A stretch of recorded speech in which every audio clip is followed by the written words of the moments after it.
Всем привет! Это новости Словении. Если вы впервые заглянули на мой канал, меня зовут Хельга, и я рассказываю вам новости Словении простым и понятным языком.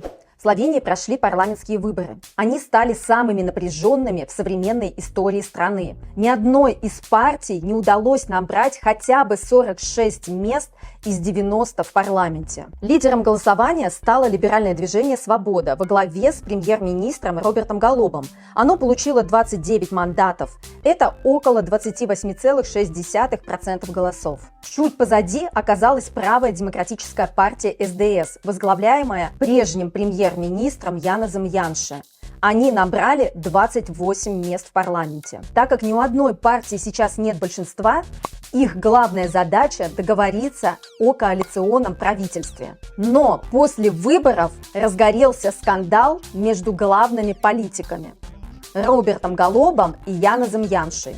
Янез Янша требует от премьер-министра Роберта Голоба и министра труда Люки Месеца опровергнуть обвинения в коррупции и предательстве. Если они этого не сделают в течение 24 часов, Янез Янша пойдет в суд. К сожалению, данный конфликт приводит к политическому тупику. В данный момент не смогут приниматься важные решения и законы.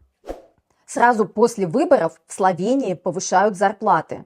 Правда, пока только избранным депутатам. Странно, почему не до выборов. Например, сейчас у председательницы Национального собрания Уршки Клокочар-Зупанчич зарплата брутто составляет 6100 евро на месяц. А у ее преемника зарплата повысится аж на 700 евро. А к 2028 году его зарплата еще повысится и составит 8800 евро брутто. Много это или мало, по вашему мнению? В Словении суд вынес суровое наказание бывшему полицейскому. Он украл у своего коллеги 5050 евро из сейфа на рабочем месте. Ранее этот же мужчина уже был осужден за злоупотребление с изъятой у подозреваемых наличностью. Он забирал деньги, которые следователи временно хранили у себя, и тратил их на свои нужды. Действительно, зачем добру пропадать? Суд приговорил его к 2,5 годам тюрьмы и на 5 лет запретил работать полицейским. Но думаю, что 5 лет очень быстро пролетят, и он снова сможет вернуться на работу с чистой совестью. Видимо, в Словении тоже действует эта поговорка: «Тащи с работы каждый гвоздь, ты здесь хозяин, а не гость». Еврокомиссия направила Словении официальное предупреждение из-за задержек внедрения законов ЕС. Возможно, Словения не выполняет план по регистрации однополых браков? На самом деле речь идет сразу о нескольких направлениях. Словения не успела вовремя принять правила по потребительским кредитам, кибербезопасности, энергоэффективности и даже обновленные стандарты для продуктов питания. У правительства Словении есть всего лишь 2 месяца для исправления ситуации. Если ситуация не будет исправлена, дело дойдет до суда, и Словении грозит крупный штраф. Но с таким правительством я боюсь, что Словения не успеет уложиться в сроки. Военные отчитались перед президенткой Наташей Пирц-Мусар о боеготовности словенской армии. Есть прогресс в подготовке, оснащенности и организации. И, возможно, скоро словенская армия станет самой сильной армией в Европе. Словенская армия полностью профессиональная. В Словении нет обязательной службы в армии. В ней служат контрактники и добровольцы. Общая численность словенской армии составляет около 8000 человек вместе с резервом. Почти 80% свинины, которая продается в Словении под маркировкой «словенская», оказывается импортная. Эксперты говорят, что это серьезная проблема. Она подрывает доверие покупателей и указывает на слабый контроль за происхождением продуктов. На самом деле ситуация объясняется очень просто. Словения уже давно зависит от импорта свинины. И свое собственное производство свинины за последние годы сократилось вдвое. Оказывается, главный поставщик свинины в Словению – это Италия и Испания. То есть чевапчичи, которые мы едим, на самом деле не словенские.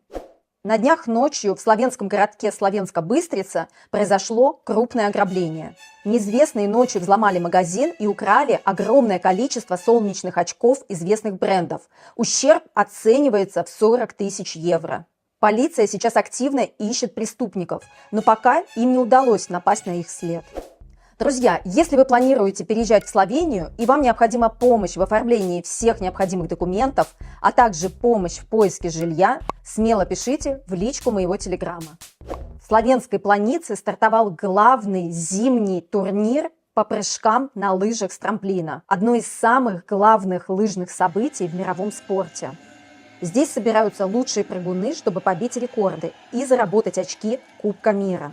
И знаменитая молодая лыжница Ника Превц успела уже установить новый мировой рекорд среди женщин. Она прыгнула на 242,5 метра. Поздравляем Нику с новым достижением. К сожалению, не обошлось и без серьезных травм. Зрителей потряс серьезный инцидент, который произошел с молодым 21-летним словенским прыгуном Ником Хеберле. Он потерял контроль на старте и жестко упал прямо на хребет трамплина. Его перевезли в больницу в городе Есеницы. Сделали обследование, включая компьютерную томографию головы и позвоночника. Первые результаты врачей, слава богу, серьезных травм нет. Пожелаем Нику скорейшего выздоровления. И в конце традиционно новости погоды от Алисы. Алиса, какая погода будет в Любляне в понедельник? В Любляне в понедельник будет от +1 до +12, пасмурно, без осадков. Спасибо, Алиса. Какое приятное слово. На здоровье! На этом мои новости подошли к концу. Не забывайте, пожалуйста, ставить лайки, подписываться на канал и делиться своим ценным мнением в комментариях. Пока-пока, до новых встреч!